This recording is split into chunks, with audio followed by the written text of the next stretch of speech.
You don't need to glow up. This idea of a glow up has been sought by girls since social media started. Or just a capitalistic trap that's making you buy more and feel worse about yourself. They tell you to buy certain skincare products, get certain haircuts, certain type of clothes, have one style or another. And they have even developed concepts such as dog pretty, cat pretty, fox pretty, buccal fat removal, is your face symmetrical, dark energy, light energy. They brought people's attention to the symmetry of their face and concepts such as hip dips. Like, no one looked at that before. And what's the point of that if not to make you more insecure in order to make you buy more things to fix that? The result of these trends going on TikTok always repeating in our minds, especially girls, in messages such as you're not pretty enough, you're not fashionable enough, you're not cool enough. Since we push ourselves constantly to be better, that is only making us not accept who we truly are now. And that only causes low self-esteem and toxic tendencies to ourselves.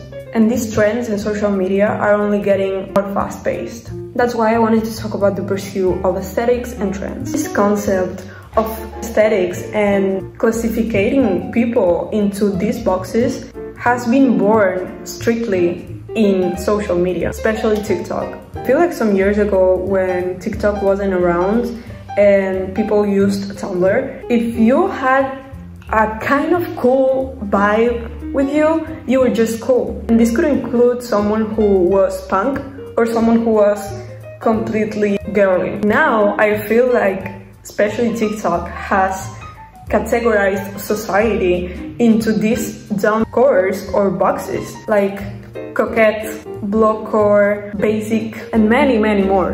And that limits passion, creativity so much. I also experienced it when I tried wearing something new or that wasn't my vibe. I always had like the feeling that I was dressing up or wearing a costume. And fashion shouldn't be that. Fashion shouldn't categorize you in a box. It should be a way of expressing yourself, and it can change every day. We experience fast-paced trends that are fixed by fast fashion companies and big influencers. And what we have to be aware of is that we buy what these companies want us to buy. Let me give you examples.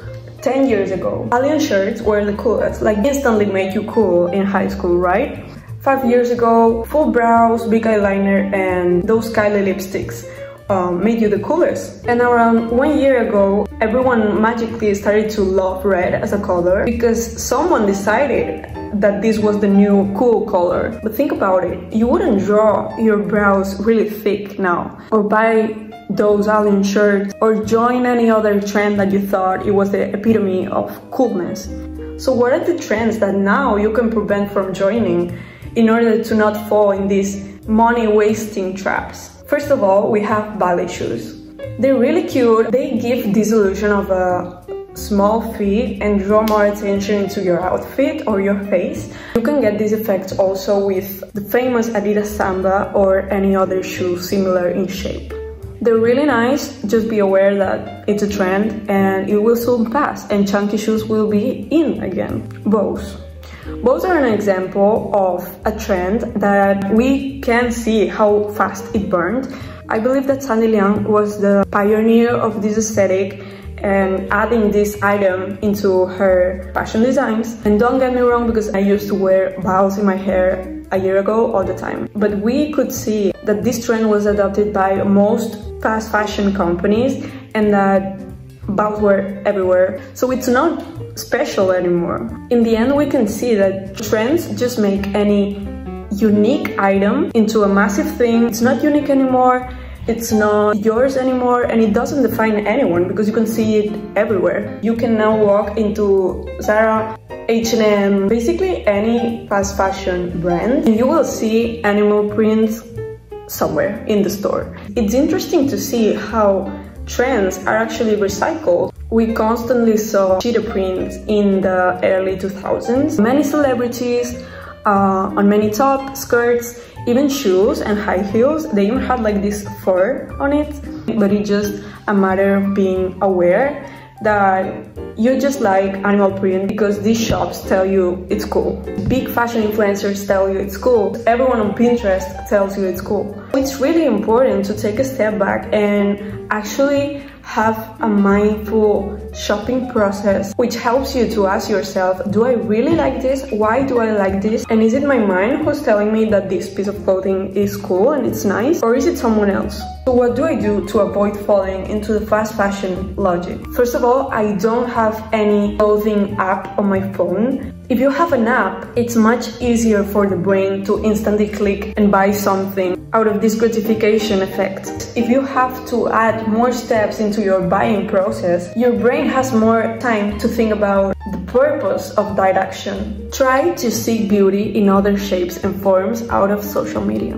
I used to think that I could only be pretty if I wore the things that I considered pretty in other girls, especially the things I saw on Pinterest and social media in general. I could be scrolling on Pinterest for an hour, taking screenshots of every clothing item that I thought it was cool, but after I put my phone down, I realized that I didn't have any of that and I couldn't buy all of that. The effect was very negative for my self-worth. This is why it's important to seek beauty besides social media and besides fashion. I recommend getting into movies, reading beautiful books, even get into interior design, learn about painters and art, or even cook. You can find a lot of beauty in cooking actually.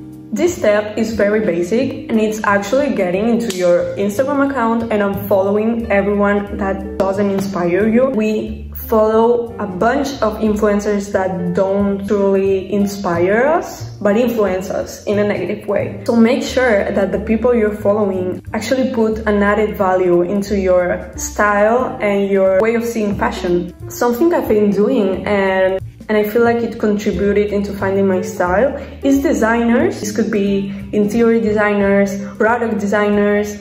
I follow even a guy that designs lamps. And this has made me find my style in a deeper level than fashion. It will make you realize if you like maximalism, minimalism, the use of many colors or just plain ones.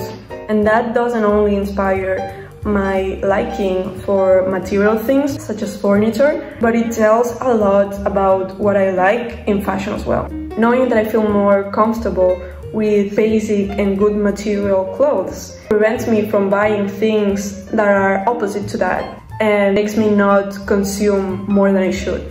Get into brands, not stores. Follow small brands that actually say something to you and inspire you, even if you cannot afford them. Most of the brands that I follow or designers that I follow on social media are beyond my means and I don't buy their products. But this also contributes to telling you what you like. These are some of the brands and designers that I have been enjoying lately. They're really cool and they all inspire me in some way, and I don't see myself hating any of these brands or these accounts in a long time. I feel like these tips are really helpful to avoid wasting money and falling into these fast fashion logics. And all of these actions also help you create a sense of who you are and how do you want to express yourself through fashion. This can make you stop battling and being harsh on yourself when you're going to buy clothes. Stop this confusion about if something is your style, something that it's now trendy doesn't fit you, and it also will help to make you more confident about your style and how you show yourself, making you less weak when it comes to trends and companies and influencers making you feel like you have to buy something to be cool. Thank you so much for watching this video. See you on the next one.